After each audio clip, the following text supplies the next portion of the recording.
Scripture passage this morning is found in Genesis 25:19 to 34, and it is written, Now these are the records of the generation of Isaac, Abraham's son. Abraham became the father of Isaac, and Isaac was 40 years old when he took Rebekah, the daughter of Bethuel, the Aramean of Padan Aram, the sister of Laban, the Aramean, to be his wife. And Isaac prayed to the Lord on behalf of his wife because she was barren. And the Lord answered him, and Rebekah, his wife, conceived. But the children struggled together within her. And she said, If it is so, why then am I this way? So she went to inquire of the Lord. And the Lord said to her, Two nations are in your womb, and two peoples shall be separate from your body, and one people shall be stronger than the other, and the elder shall serve the younger. When her days to be delivered were fulfilled, behold, there were twins in her womb. Now the first came forth red all over like a hairy garment, and they named him Esau. And afterward, his brother came forth with his hand holding on to Esau's heel. So his name was called Jacob. And Isaac was 60 years old when she gave birth to them. When the boys grew up, Esau became a skillful hunter, a man of the field. But Jacob was a peaceful man, living in tents. Now Isaac loved Esau because he had a taste for game. But Rebekah loved Jacob. And when Jacob had cooked stew, Esau came in from the field and he was famished. And Esau said to Jacob, Please let me have a swallow of that red stuff there, for I am famished. Therefore his name was called Edom. But Jacob said, First sell me your birthright. And Esau said, Behold, I am about to die. So of what use then is that birthright to me? Then Jacob said, First swear to me. So he swore to him and sold his birthright to Jacob. Then Jacob gave Esau bread and lentils stew, and he ate and drank and rose and went on his way. Thus Esau despised his birthright. The Lord bless us upon the reading of his word.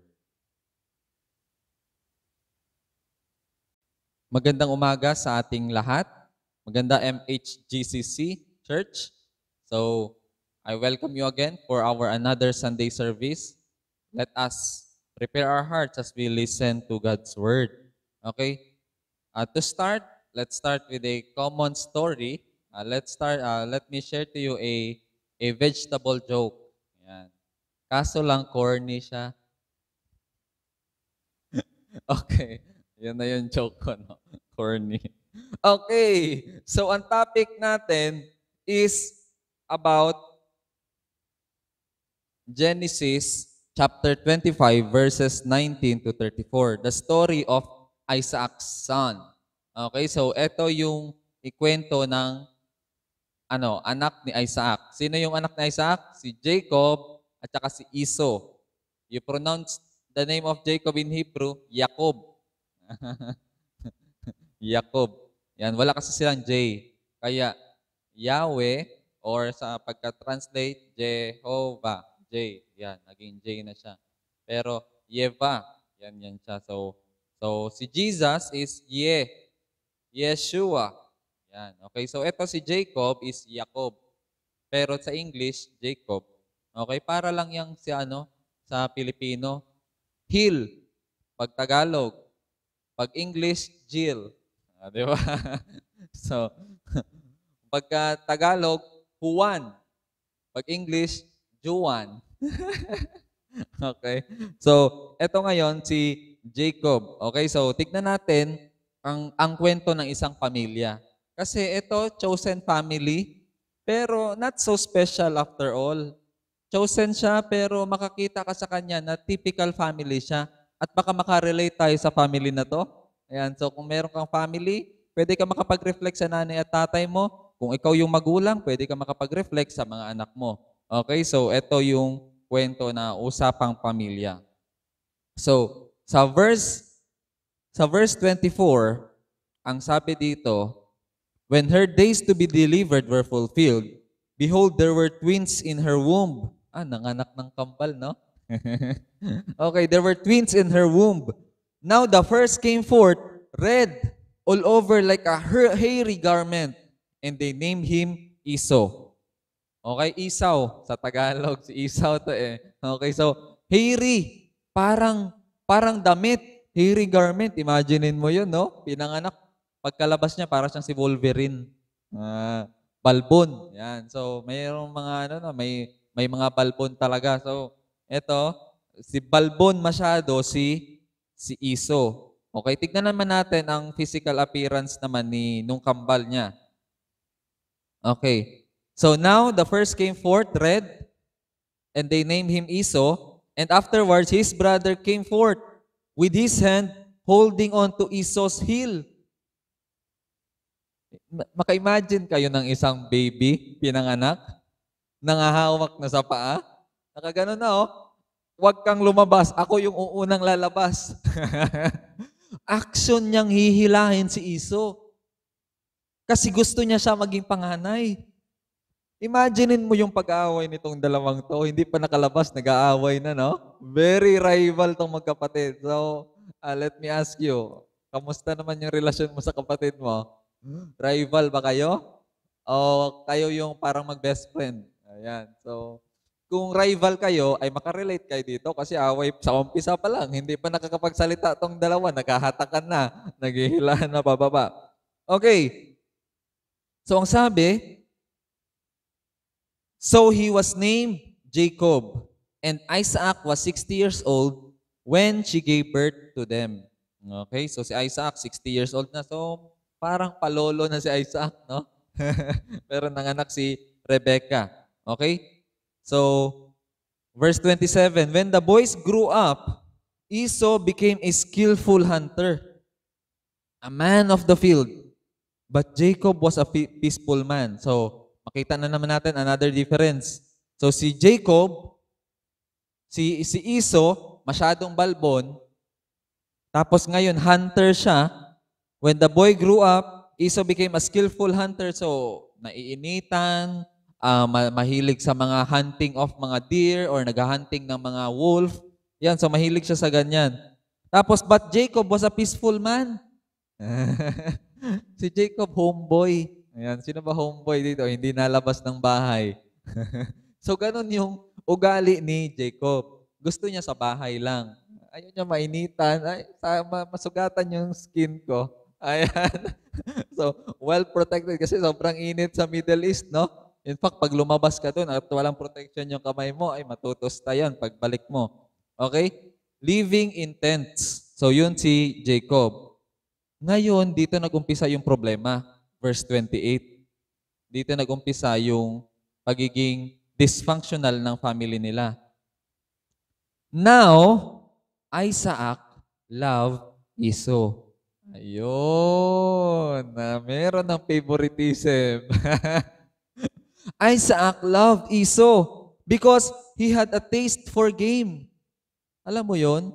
Ikaw matanda na, gusto mo mag-hunting, pero dahil hindi mo na magawa, sabi mo, sana magkaanak ako ng pareha sa akin ng hilig. Ayan. So kung ikaw chess player, gusto mo yung anak mo maging chess player din. At pag siya naging chess player, siya yung favorite mong anak, malamang, no? So, ngayon si Jacob, ganun siya. Ay hindi, si Esau, ganun siya. Yung pangarap ng tatay niya na maabot, na gustong gawin, ito yung ginagawa ni Esau. So pareha sila ng trip, kaya siya yung favorite. Ang hirap, no? Siya yung favorite. Siya yung favorite. Ngayon, anong nangyari kay Jacob? Sino may favorite kaya kay Jacob? Hulaan mo, Han. Sino may favorite sa kanya? Ay, yung nanay niya kasi wala nang ibang choice, no? Tignan natin. Malay mo, favorite nga siya. Okay, next. But Rebecca loved Jacob. Wow, nahulaan mo Alam mo nanay lang nagmamahal sa anak. So, but Rebecca loved Jacob. So Isaac loved Esau. Rebecca loved Jacob. Bakit kaya love ni Rebecca to si Jacob? Kasi siya yung nauutusan sa bahay, Han. Homeboy siya eh. Kasama siya sa bahay. Magugas ng pinggan. Mauutusan niya to palagi itong anak. Di ba, sinong favorite mo anak? Yung palagi mo nauutusan, no? Paboritong aso ay yung favorite niya. So, ang ano natin is, kung sino yung malapit sa'yo, sino yung palaging sunod ng sunod sa'yo, eh hindi niya mautusan si Esau eh. Palaging nasa labas eh. Gala. Gala eh, gala. Gala si Esau, palaging kasama yung tatay niya, naghahunting. So si Rebecca, ang palaging kasama niya si Jacob. So si Jacob, ang skills niya is yung mga natututunan niya kay mama niya. Siguro hindi siya nalabas, no? Taong bahay. Ayan, taong bahay. Tignan natin ang mga nangyari dahil sa situation na to, no? So alam niyo na, pagka meron ng favoritism sa bahay, doon na nagkakaproblema. And let me tell you this, normal po sa human person na magkaroon ng favorite. Okay? So sabihan mo yung mga anak mo sa tabi mo dyan ngayon, normal pala na may favorito ako. Okay, sabihin mo para hindi magalit sa'yo. Bilis. Maswerte ka no kung ikaw lang isa yung anak. Ang problema kung may aso kayo. Kasi yung favorite ng nanay yung aso. Kasi palaging nandun. Okay? So, balik tayo. So, normal po na magkaroon ng favoritism as a human. Okay? Meron talagang ganun. Even animal instinct, may favoritism din. Okay? So, very instinctive yung pag-favorite na yan.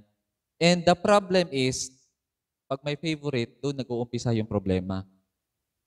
Kasi, mag-uumpisa yung hindi equality ng treatment. Malalaman ng anak mo na hindi siya favorite. Malalaman niya kaagad yan. Pagka hindi siya favorite, alam niya. Kasi pag si kuya nang hingi, bigay ka agad. Pag ikaw nang hingi, anong mangyayari? Antayin mo, pag lumaan ni kuya yon, ibigay niya sa'yo. Bibira. Diba? Pasa-pasa lang, no? So kung ikaw, pangatlo ka, ay patay. Sobrang luma na darating sa'yo na bag. Kung nag-aaral kayo. Lahat sa'yo darating, pinaglumaan ng ate o ng kuya, ng panganay. Okay, so walang equal treatment talaga. Okay, so hindi man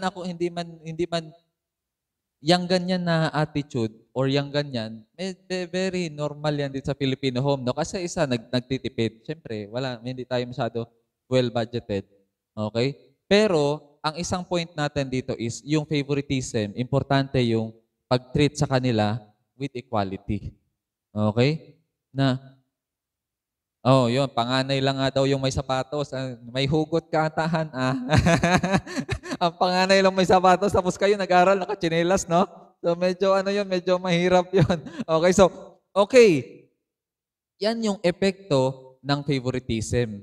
Okay, so ang mga bata, mararamdaman nila kagad yan, masisense nila pag hindi sila favorite. Ngayon, tanong, anong gagawin ng anak pag hindi siya favorite? Ikaw, sa tingin mo, anong gagawin mo pag hindi ka favorite? Magtatampo, maghihinanakit. Anong gagawin mo para mapansin ka? So, dalawang bagay po ang gagawin ng isang anak na hindi mo paborito. Una, magre-rebelde yan. Para palagi kang mapatawag sa school. Pwede palagi kang mapatawag ng teacher, ng guidance counselor, ng principal. Ipapatawag ka palagi. Kasi yun yung gusto ng anak mo, mapansin ka niya, mapuntahan ka man lang niya sa school, no? Imaginein mo, pagka mayroong parents meeting, PTA, no? Andun ka pagka yung panganay yung parents-teacher meeting, association, pero pagka anak mo na hindi mo favorite, hindi mo pinupuntahan. Nung graduation niya, andun ka, pero nung graduation ng isang anak mo, wala ka. So, dun pa lang malalaman ka agad niya yan. Okay, so anong gagawin ng isang anak na hindi favorite? Magre-rebelde. Okay, so you can reflect ba, kaya siguro naging ganito yung anak ko. Kaya siguro nag-drugs to. Kaya siguro napariwara to sa boyfriend or sa girlfriend. Kasi kulang ng atensyon sa bahay, naghanap ng atensyon sa iba. Okay? Sabi nga nila, kulang sa aruga. Okay? So, yun yung isa, pagka hindi ka napansin sa bahay. Okay? Pwede ka mapansin, pero ikaw palagi yung nakikitang mali. Ayan. Ako ang nakikita, ako ang nasisisi, ako ang laging may kasalanan. Ganun, no? Mapapakanta ka na lang talaga. Mapapakanta ka na lang. Kasi favorite ka, napagalitan. Favorite ka na pagalitan, no? So medyo masakit yon, masakit pag favorite ka na pagalitan. Pero meron pang pangalawang ginagawa ang tao, ang bata, pag hindi siya favorite. Mag-super excel siya sa isang bagay. So especially kung middle child ka, no? Kasi usually talaga, ang atensyon ng mga magulang is nasa bunso o panganay. Okay, nandyan palagi ang atensyon niyan. At ikaw kung middle child ka, ay hindi ka mapapansin. Okay, hindi ka mapapansin. So anong gagawin mo? Magpapapansin. Kaya by nature talaga, mga middle child kulang sa pansin. Yan. By nature yan. Tapos yung mga bunso, by nature, karamihan sa kanila mga komedyante. Sila Mark Twain, mga thinker at saka mga komedyante kasi mga bunso. Kasi ang mga bunso, wala silang kakayanan na proteksyonan sarili nila. Hindi nila bugbugin ka ng kuya mo, wala kang magawa, no? Bugbugin ka ng ate mo, wala kang magawa, bunso ka eh. Mahina ka. So ngayon, mag-create ka ng skills of survival. Ano kayang skill na igagawin mo? Ang skill na yon ay pagiging joker. Ayan. Ang hirap kaya bugbugin ng isang taong pinapatawa ka. Hindi mo masasaktan yung tao na palagi kang pinapatawa. So usually, pag bunso ka, mayroon kang skill na ganyan. So, kaya magaling ka magpatawa. Lalo sa ibang mga kabarkada, no? Para ano talaga, protection mo yan. Kasi yan yung binigay ni Lord na protection sa tao. Para maproteksyonan niya sarili niya sa ibang tao na masama. Yung marunong ka magpatawa. Okay, so, ngayon, balikan natin yung middle child. So, pag hindi siya napansin, magre-rebelde siya or mag-e-excel siya, sobrang talino. Okay? So, ang sarap na, no? Sobrang talino. Palaging A, palaging A, palaging A. Alam mo yun, parang gusto niya palitan yung panganay. Gusto niya, siya yung mapansin. Hahabulin, mayaman si kuya. Si kuya, mayroong 1,000,000. Magsisikap ako na magkaroon ako ng 2,000,000. Ayun. So, ang nasa gitna, palagi ang nagiging competitive na mahabol yung panganay at gusto niya agawan ng posisyon. Okay? So yung mga kapatid, mga agaw yan na posisyon kasi gusto nila yan na posisyon. Si Jacob nga, kakapanganak pa lang, lalabas pa lang, gusto niya nang agawin yung posisyon ng panganay. Okay, no? So yan, kasi feeling nila highly valued talaga. Pero alam nyo anong disadvantage pagka ikaw yung favorite? Alam mo yung isang hingi mo lang bigay ka agad? Tapos lahat nag-a-adjust sa'yo. Pagbigyan nyo na yan, kayo mag-adjust sa kanya kasi kailangan natin siya makatapos kagad. Alam mo ano mangyayari sa isang tao na favorite na palagi binibigay lahat? Hindi siya ready sa totoong mundo. Tama, hindi. Kasi sa totoong mundo po, hindi po nag-a-adjust ang mga boss sa'yo. Imaginein mo, nag-apply ka, no? 3 months lang, nag-resign ka na kagad. Tinanong ka ng magulang mo, bakit ka nag-resign? Kasi yung mga boss ko hindi nag-a-adjust sa akin eh. Gusto mo mag-adjust sa'yo yung boss mo? Kasi nasanay ka na isang ngawa mo lang, bibigay ka agad sa'yo ng magulang mo. Tama, hindi? Ngayon, ikaw lumaki na mahina. Kasi ang dami mong saklay. Saklay mo si nanay, saklay mo si tatay. Ngayon, nung nawala yung mama at papa mo, ikaw yung pinakamahirap. Ikaw yung pinakamahirap, ikaw yung pinaka-naghihikaos sa inyong magkakapatid. Bakit? Kasi hindi ka natuto sa totoong mundo. Nasanay ka lang na andyan naman si mama, sasalo sa akin. Andyan naman si papa, napoproteksyonan ako. Pero yung skills na kailangan mo sa totoong mundo, hindi ka naka-ready. So anong gagawin mo ngayon? Sisisihin mo yung magulang mo. Si mama kasi pinalaki akong ganito. Patay ka dyan. Okay? Alam mo, yung mga kapatid mo, ini-envy ka kasi favorite ka. Pero dahil sa motivation na yun na hindi sila napapansin, nagsikap sila ng nagsikap hanggang sa maabot nila yung narating nila ngayon. Kasi gusto nila meron silang mapatunayan. Yun yung ano, usually yun yung kahinaan nila, yung weakness nila, yun yung magiging motivation nila para makaakyat sa tuktok. Gusto nila, masabihan sila ng magulang nila na proud ako sa iyo, nak. Wow, yun lang naman ang gusto talaga marinig. In fact, mga anak, ay paglaki ko talaga, makapagtrabaho ko, gusto ko talaga bigyan ng maraming pera yung mama at papa ko. Kaya tatrabaho ka talaga ng ano, kasi gusto mo marinig sa mama at papa mo na you are my son, you are my daughter, and I am very pleased of you. Masaya ako sa iyo. Happy ako sa iyo. Gusto natin makasabi na itap ka ng mama or papa mo na, wow, very good. Congrats. I rejoice with you, nak. Yan yung mga gusto nating marinig. That's why we have a driving force to be competent, to be excellent, to be rich, to be famous. Yung mga bagay na yan. Kaya gustong-gusto natin yan. Kasi yan yung parang nagsisink in ng nagbibuild ng insecurity sa atin.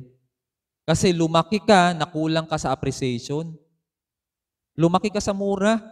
Lumaki ka na lumiit yung tingin mo sa sarili mo. Ito, very strange. The more ka lumalaki, the more lumiliit yung tingin mo sa sarili mo. Kasi imaginein mo naman, pagising mo sa umaga, mumurahin ka. Pagtanghali, sasabihan ka ng kung ano, tamad, walang kwenta, palamunin. Lahat ng masasakit naririnig mo nung kabataan mo. Ang ginagawa ng advertisement is i-condition yung utak mo. Magdo-dominate sa utak mo. Kasi the more mo siya naririnig, the more mo siya nakikita, sasabihin mo, ay, kailangan ko nga to. Ay, hindi ako tao pag di ako nakakain nito. Ay, hindi ako tao pagka hindi ako nag-shampoo nito. Nag-dominate na sa utak mo. Created need, kumbaga. Hindi siya real need, created need. Ngayon, yung mama mo, ganun palagi sinasabi sa'yo, naging totoo, nakatatak sa utak mo. Hanggang sa naniwala ka na wala nga akong kwenta, tanga nga ako, wala nga akong pag-asa, inutil, aray. Sobrang hirap nun. Sobrang sakit nun. And so habang lumalaki ka, lumiliit yung tingin mo sa sarili mo. At pagka meron kang naabot na maliit na bagay, no, nakakamit ka ng isang bagay, sobrang yabang mo kaagad. Yumayabang ka agad. Bakit? To cover up one's insecurity. Insecure ka eh. Ang totoong ikaw, maliit talaga tingin mo sa sarili mo. Kaya pag may na-achieve ka na isang bagay, sobrang ipagyayabang mo yun. Kasi at last, salamat. Meron na akong pwedeng sabihin na malaki ako. Yung bagay na yun na na-accomplish ko. Pero actually, hindi lalaki ang tingin mo sa sarili mo hanggat walang ibang mga tao nagsasabi sa'yo ng malaki ka. Okay? Paliit ng paliit yung tingin natin sa sarili natin. And yan yung nabubuo sa isang pagka lumaki ka sa ganyang pamilya na palagi ka namumura, palagi ka nasasabihan ng mga negatibo. Okay? Kasi hindi ka favorite. So, ang good thing lang is meron kang drive maging successful. Okay? Kasi nga, sobrang hirap ng buhay mo sa bahay. Ngayon, naging competent ka sa totoong mundo. Kaya encouragement ko to sa lahat ng hindi paborito, no? Kung kung kayo, no, mga anak kayong babae, ang favorite ng magulang nyo, puro anak na lalaki. Ito, encouragement ko sa'yo. Okay lang na hindi ka favorite. Basta, gamitin mo yan na maging motivation, na maging ready ka sa totoong mundo. Okay? Na makita mo yung reality na hindi lahat aayon sa gusto mo. Okay?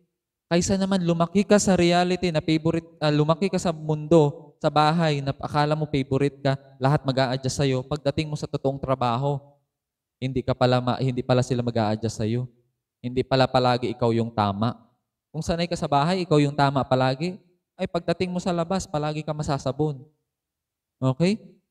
So yun yung encouragement ko sa atin na mga hindi favorite son or daughter. Okay? Use it as a motivation. Hindi yung palagi mo sisisihin na kaya ako ganito kasi hindi ako favorite ng mama at magulang ko, hindi ako sinuportan sa pag-aaral. Huwag ganun. You see, pag pinanganak kang mahirap, hindi mo kasalanan yun. Pero pag namatay ka na mahirap, kasalanan mo na yun. Kasi nasa kamay mo na yung choice eh. Imagine mo, 50 years old ka na, 40 years old ka na, sinisisi mo pa rin yung nanay at tatay mo sa buhay mo ngayon?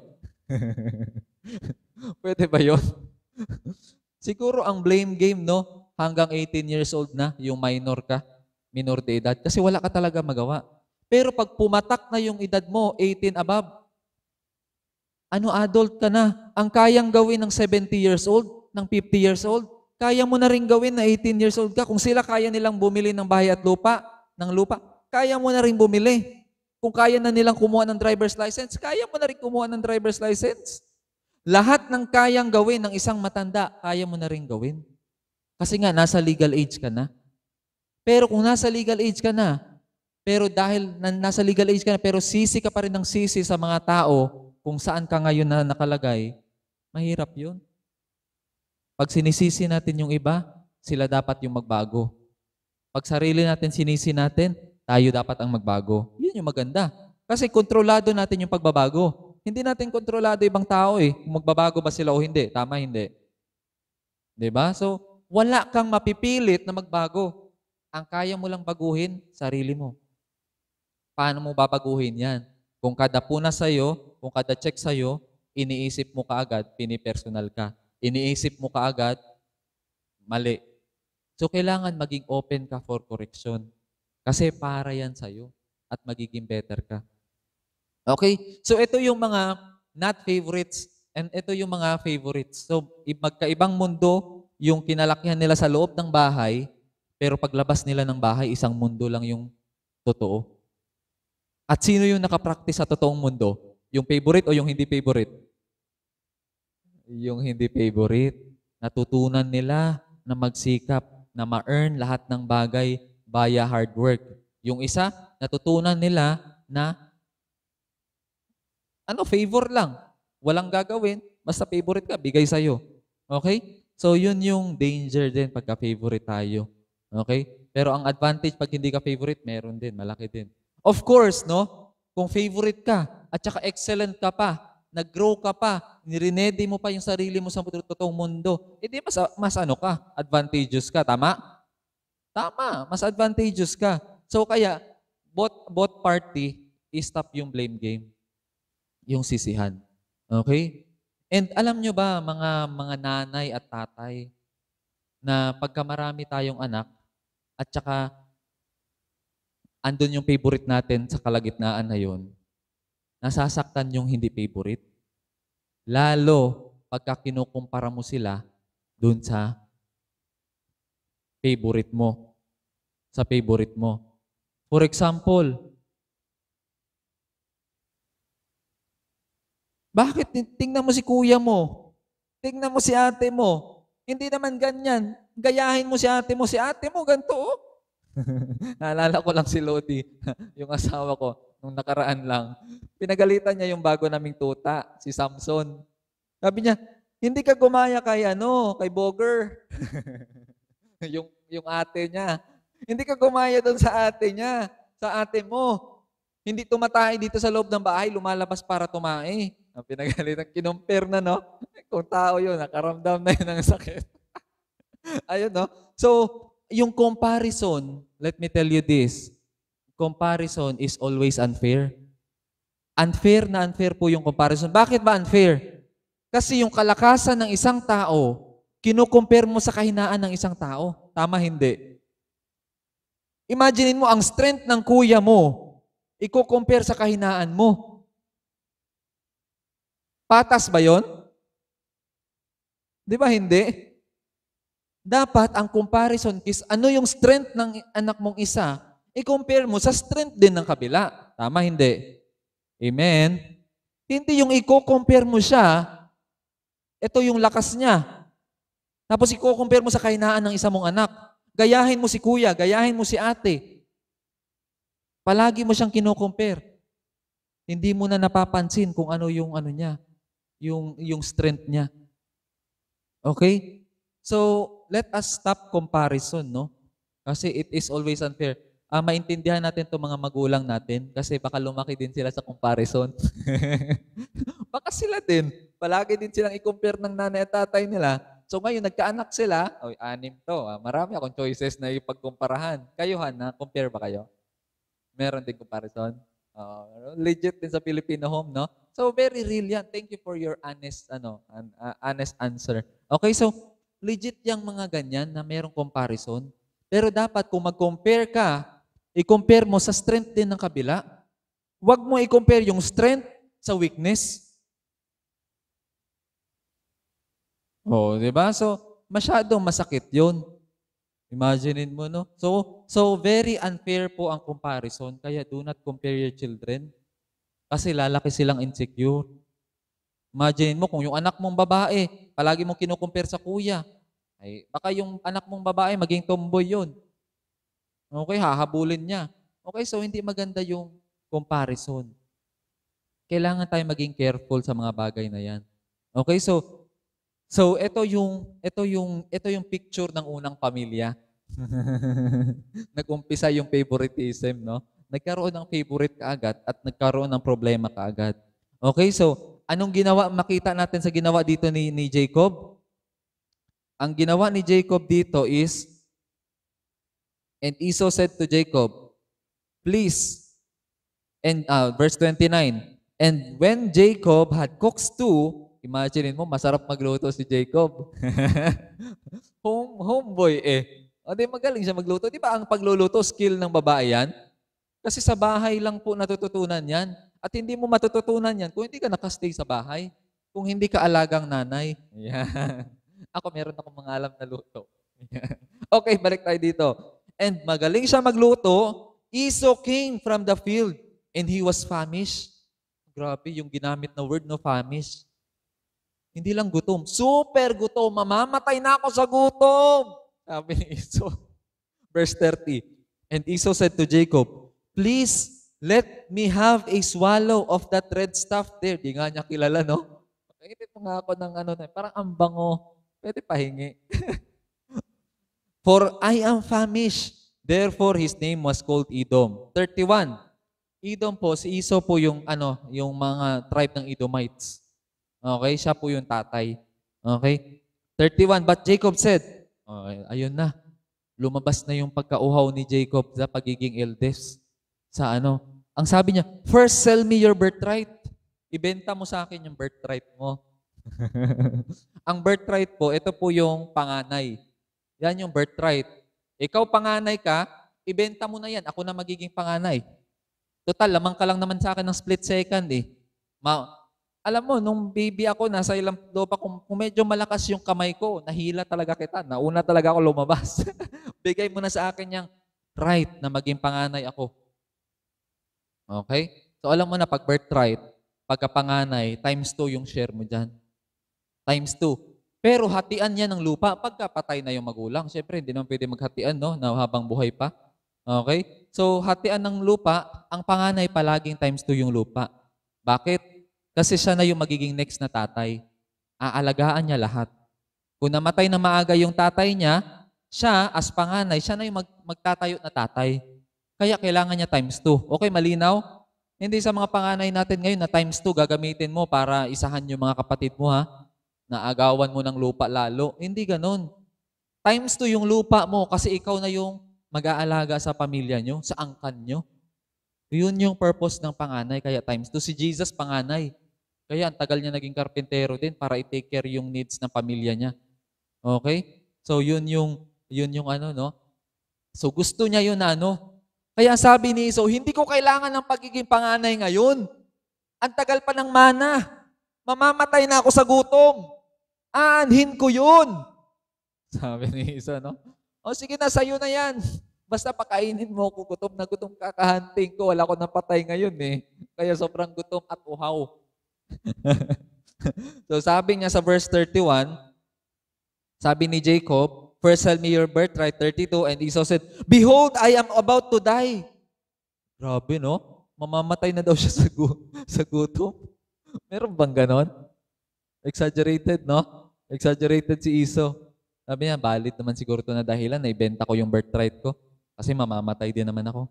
So, of what use then is the birthright to me? Wala nang halaga yan pag namatay ako. Ikaw talaga magiging panganay. So, sabi ni Jacob, sigurista si Jacob. And sabi niya, and Jacob said, first, swear to me. Mangako ka. Swear to me. First, swear to me. So he swore to him and sold his birthright to Jacob. Ayan. Binenta niya yung birthright niya at nangako siya. Okay? So paano ba mangako? Usually, nakahawak sa tadyang, nahahawak ka na nangangako ka na hindi na, okay na, ikaw na. Okay? Ganun yan siya. So, nangako si Esau, and 34 ang sabi, then Jacob gave Esau bread and lentils too. And he ate and drank and rose and went to his way. Thus, Esau despised his birthright. No wonder si Jacob ang pinili ni God.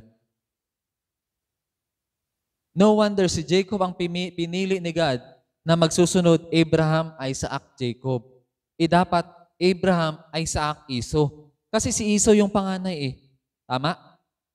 Pero bakit mo ibibigay kay Esau, hindi naman importante sa kanya yung salin lahi? Alam mo anong ginawa ni Esau? Nung umalis na si Jacob, si Esau na natira sa bahay, lahat ng ayaw ng nanay at tatay niya, ginawa niya. Ayaw niyo ako mag-marry ng Kanaanan woman, ha? Ay, pinakasalan niya mga Kanaanan woman. Hindi siya nagpakasal sa kalahi niya. Nagpakasal siya sa foreigner. O di lalong naiyak yung nanay at tatay. Kaya si Jacob talaga ang pinili. Kasi si Jacob po, pure pa rin yung blood niya. From kins pa rin siya nag-marry. Yung pinangasawa ni Jacob, si Rachel at saka si Leah, pinsan yun. Pamangkin yun si Rebecca na nanay ni si Rebecca na nanay ni Jacob, andun yung uncle niya si Laban.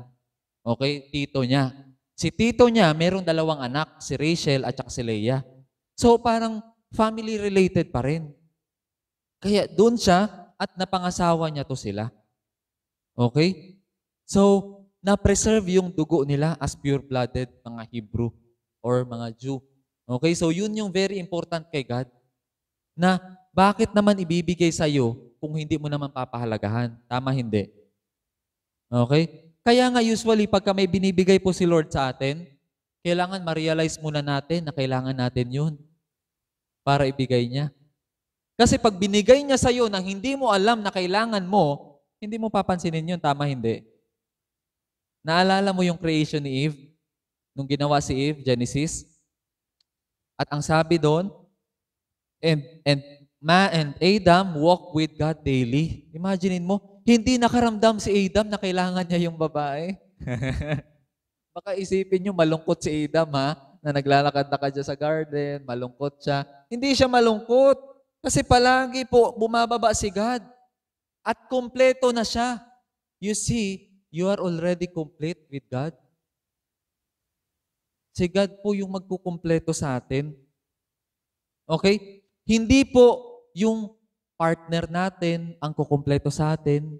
Hindi po yung magulang natin yung kukumpleto sa atin. Yung relationship natin kay God, yan yung kukumpleto sa atin. Amen? Okay? Kasi pagka ikaw hindi ka kumpleto at naghanap ka ng tao na kukumpleto sa'yo, sasabihin mo, you complete me. Ay, patay tayo dyan.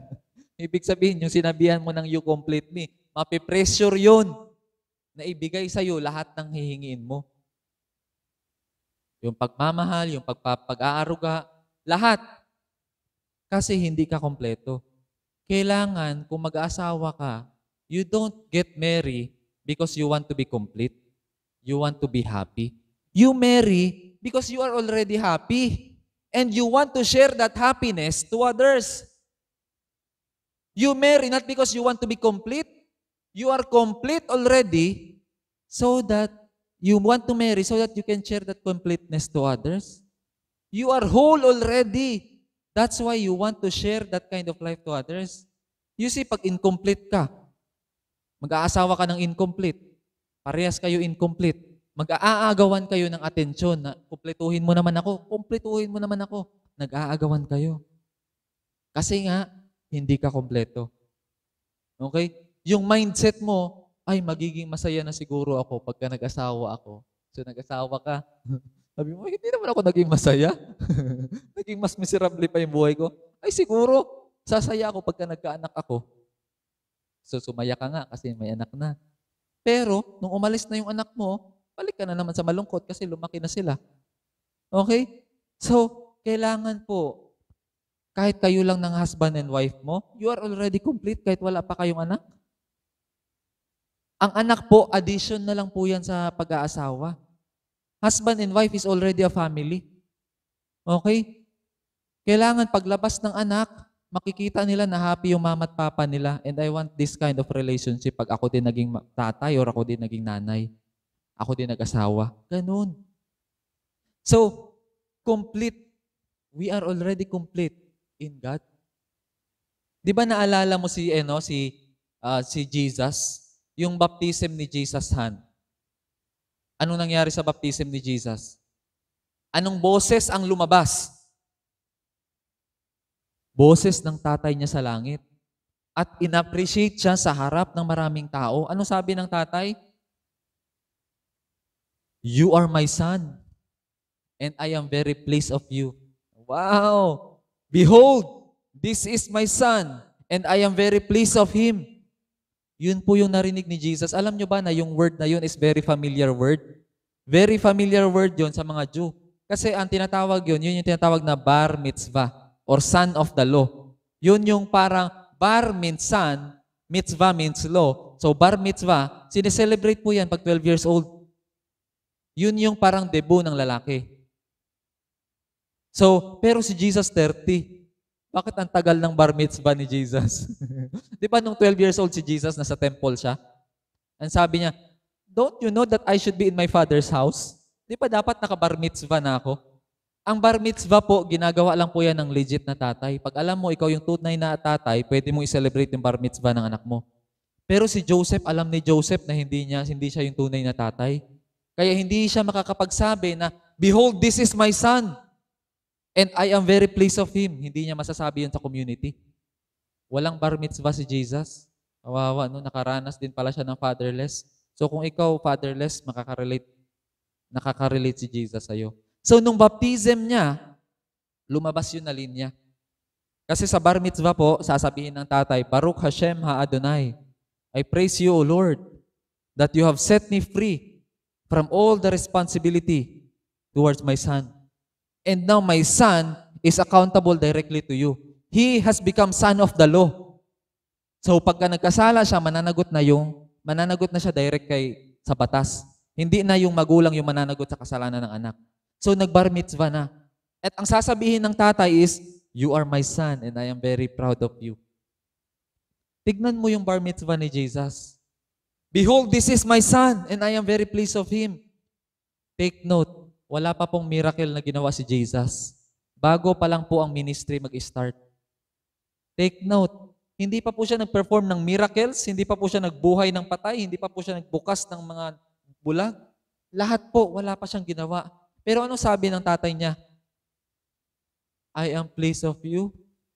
Nakita mo yung identity ni Jesus? Yung identity ni Jesus kompleto. Hindi nakabase sa ginagawa niya. Nak, mag-ministry ka o hindi, I am proud of you. I am pleased of you. Kasi yung identity mo hindi nakabase sa ginagawa mo. Yung identity mo nakabase sa pagmamahal ko sa'yo. Period. No ifs, no buts, no terms and condition. Na, kailangan gawin mo to, kailangan gawin mo yan para mahal kita. Pero tayo, mga bata, nasanay tayo na i-earn yung pagmamahal. Ay, love kita pagka, ay, bad boy. Ay, hindi ka love ni mama kasi nagawa ka ng masama. Ay, hindi ka love ni daddy kasi hindi ka sumunod. So you learn na para mahalin ka ng isang tao, kailangan sumunod ka, sumunod. So ngayon, naging Christian ka, you are condemning yourself always. Kasi hindi mo nasusunod si God. So you live in condemnation, thinking na kailangan mong maging maayos, maging perfect para mahalin ka ni God. But let me tell you this, you don't have to be perfect to be loved by God. Hindi ka pa pinanganak, God has already chosen you and has told you already na I am very pleased of you. I am pleased of you. Yan yung identity na hindi nakabase sa ginagawa natin. And sobrang perfect niya na identity. Yan yung identity na gusto ko. Okay? Na si Lord nakabase sa Kanya at hindi nagbabago si Lord. Kaya sobrang ganda ng identity natin. Kasi yung pagmamahal ni Lord, doon nakabase yung identity natin na hindi dagdag bawas, hindi bawi, bigay, bigay, bawi. Hindi ganun. Okay? Very, very fixed agape love yung identity natin. Kaya sabi ni Paul sa Romans 8, no condemnation in Christ Jesus our Lord. Pag tinanggap mo si Jesus, therefore, there is now no condemnation for those who are in Christ Jesus our Lord. In-explain ni Paul, sino mag-condemn sa'yo? Si God the Father?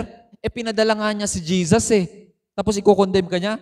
No way. Sino mag-condemn sa'yo? Si Jesus?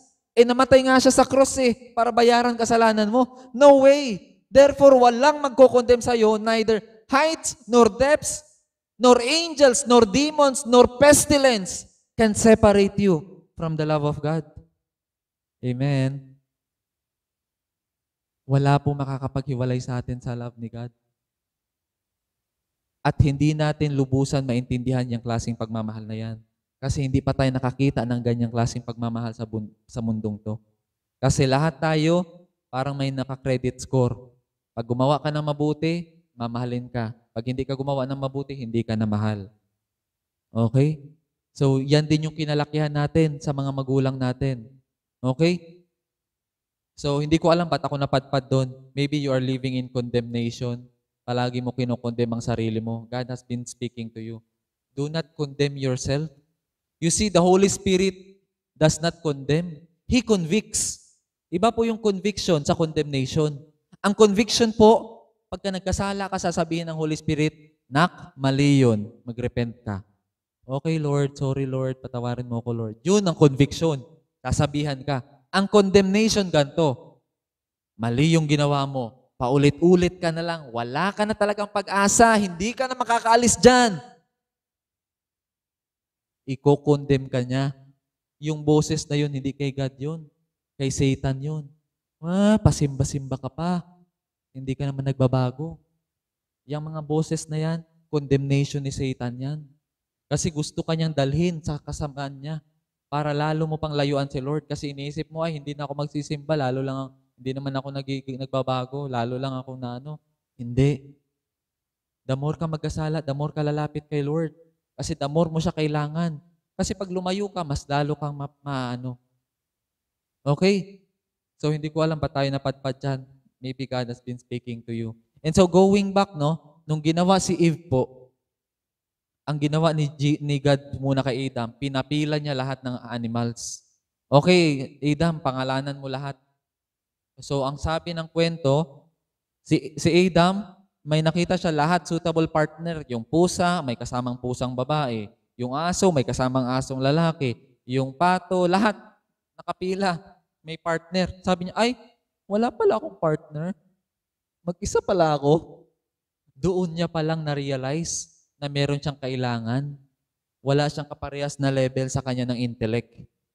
Na makikapagkwentuhan, na gaano kabuti si Lord. Imaginein mo yon, wala siyang ganong level. You see, ang sarap kasama ang aso. Alam mo bakit? Kasi hindi nasagot. Nakikinig lang yan ang problema mo. Sarap, kwentuhan mo lang ng kwentuhan. Tapos pagdating mo, sasalubungin ka. Sarap, may aso.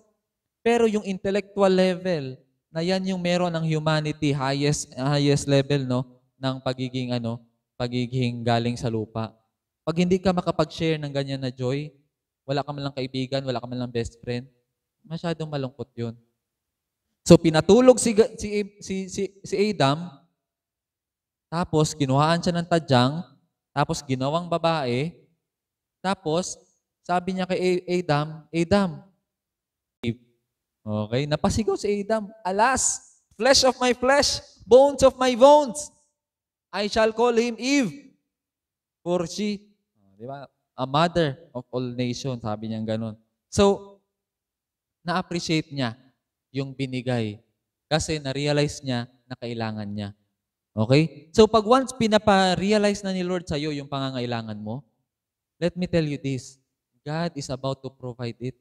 Amen? Pag naramdaman mo na, hala Lord, ito yung kailangan ko, Lord. Ay, si Lord, pinarealize sa'yo para pag binigay ni Lord, masyado mong iba-value. At magiging thankful ka kay Lord. Mapapasigaw ka kasama kay Adam.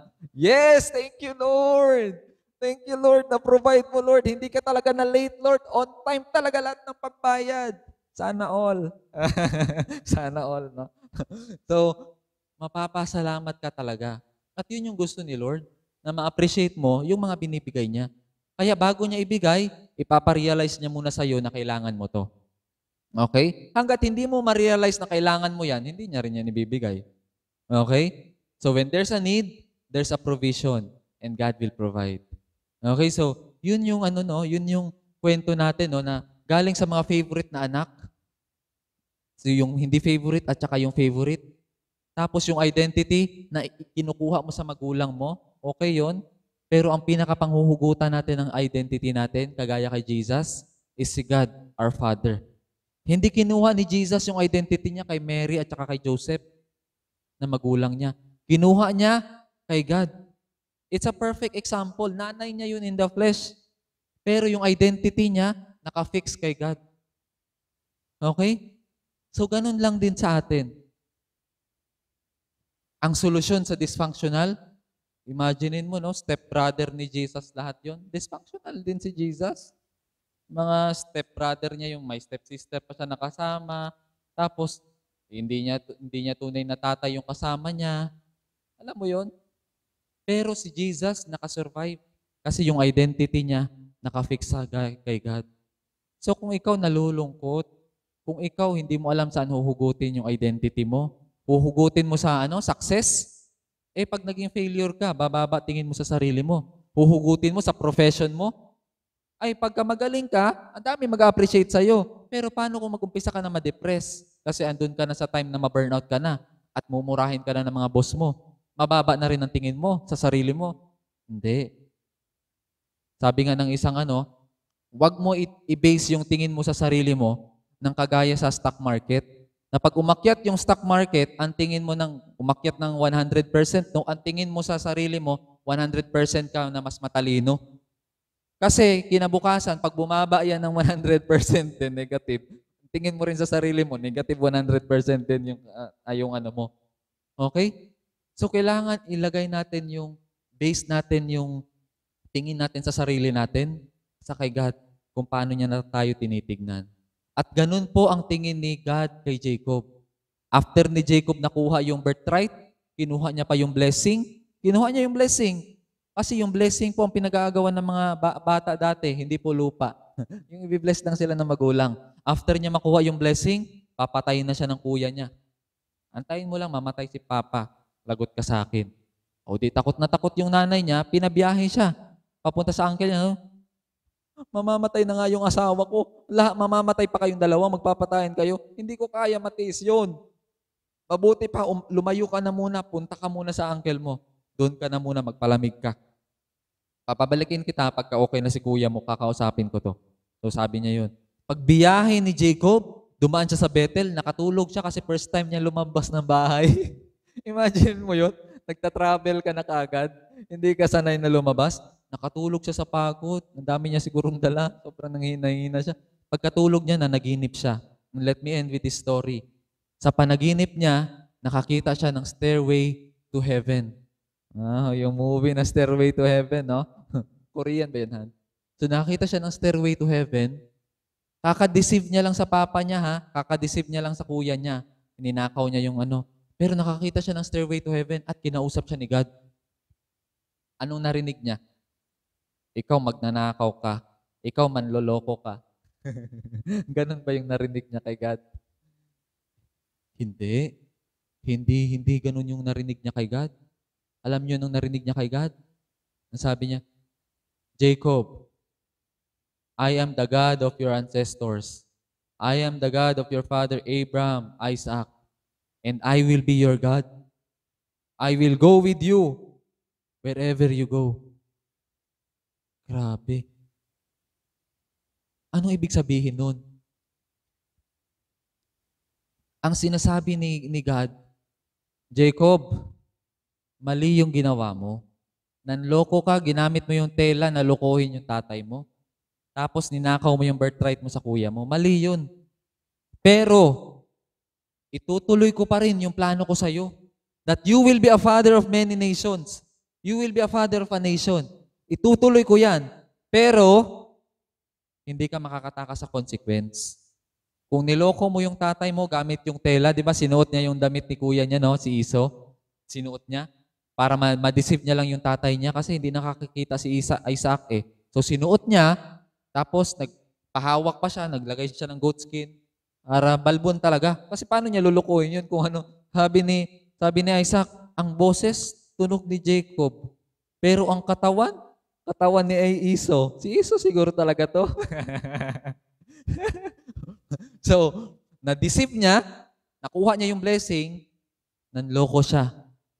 So, ibibless pa rin siya ni Lord, magiging nation pa rin siya, pero yung consequence hindi siya iiwan. Sabi, anong nangyari kay Jacob, Han? Nung naging tatay na siya? Nagkaanak siya ng 12 na anak. Dami, no? Nagkaroon din siya ng favorite. Hindi siya natuto. Hindi siya natuto, no? Hindi siya natuto. Kasi ginaya niya pa rin yung papa niya na may favorite siya, may favorite din. Si Joseph at saka si Benjamin. Ngayon si Joseph, ginawa niya ng magandang telang damit. Magandang damit. Okay, anong ginawa? Ang ginawa, galit na galit ang mga kapatid. Pinatay, gustong patayin. So kinuha yung damit, nilublob sa dugo, pinakita kay Jacob. Tay, ikaw, kailala mo bang damit to? Kanino to? Na-realize niya sa anak niya. Kasi walang ibang may ganyang damit. Ibig sabihin, unique talaga yung na damit. Pang-prinsipe talaga yung na damit na hindi ma-afford ng basta-basta lang. So niloko niya yung tatay niya ng damit. Ngayon, niloko siya ng mga anak niya gamit ang tela din. Tela ginamit niya panloko sa tatay niya. Ngayon, niloko din siya ng anak niya gamit ang tela. Okay? Nung kinasal siya, ang gusto niyang mapangasawa, si Rachel. Kasi mapungay yung mata. Si Leah kasi malungkot yung mata. Na-attract siya sa mata, no? Pero sa kasal kasi may takip, may veil, may tela. Hindi mo makikita yung asawa mo. Pagkagising mo kinabukasan, nagulat siya, yung katabi niya si Leah, si Rachel yung gusto niya, yung bunso. Sabi ni Laban, ay sorry, sa kultura kasi namin, una dapat panganay bago yung next. So nagtrabaho ulit si Jacob. Anong ginamit para i-deceive siya ng uncle niya? Tela. So makita mo yung maalala mo kaya ang title Tela sa buhay ni Jacob. Ang consequence niya, dahil sa niloko niya, pero nangyari pa rin yung promise ni God sa kanya. Siya na yung Israel ngayon. Pinalitan yung pangalan na Jacob into Israel. Siya na yung bansang Israel natin ngayon. Okay? So yan si Jacob. Yan yung buhay niya. And dyan natin makikita na si God po hindi nagko-condemn, nagko-convict. May consequence, pero itutuloy niya pa rin yung promise niya pagka nangako siya. Okay? Aanihin mo. Chick boy ka, ay, sorry. Maanihin yan, either ikaw or yung anak. Sorry. So, nakakatakot yan. So, if you love your future generation, be good right now. Okay? Kasi may aani at may aani. Kawawa si Joseph, collateral damage lang yun sa pagsisinungaling ng tatay niya na si Jacob. Ngayon, pinaranas din sa kanya kung ano yung pakiramdam ng niloloko ng anak. Kayo, hindi kayo masunurin mga bata, mga young people na nakikinig sa akin, hindi kayo masunurin sa magulang nyo ngayon. Tignan ko lang, pag kayo may anak at paramdam ni Lord sa inyo, pagka hindi rin sumunod anak nyo sa inyo, marirealize nyo, grabe pala yung patience ni mama sa akin. Grabe pala yung pasensya ni daddy sa akin. Ganon, marirealize natin yun. Okay? So the Lord bless you. The Lord bless us all. God bless.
Today is the first Sunday of the month, and we will be celebrating our Holy Communion, remembering the death and resurrection of our Lord Jesus Christ.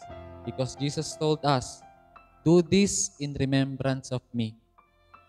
So let us practice this Holy Communion, this partaking of the bread and the wine, remembering Jesus. Okay? So the night Jesus was betrayed, He took bread, gave thanks, and broke it. He distributed it to His disciples, and then said, this is my body. Take, eat, in remembrance of me. Let us do likewise.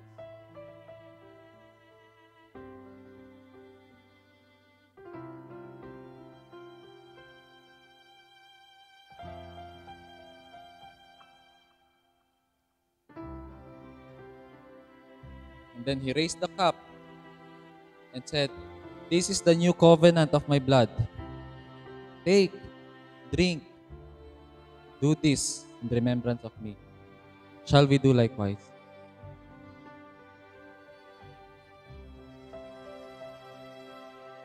As we eat this bread and drink this cup, we proclaim that Jesus died and rose again. And we are waiting until He returns. The Lord bless us all. Let us pray.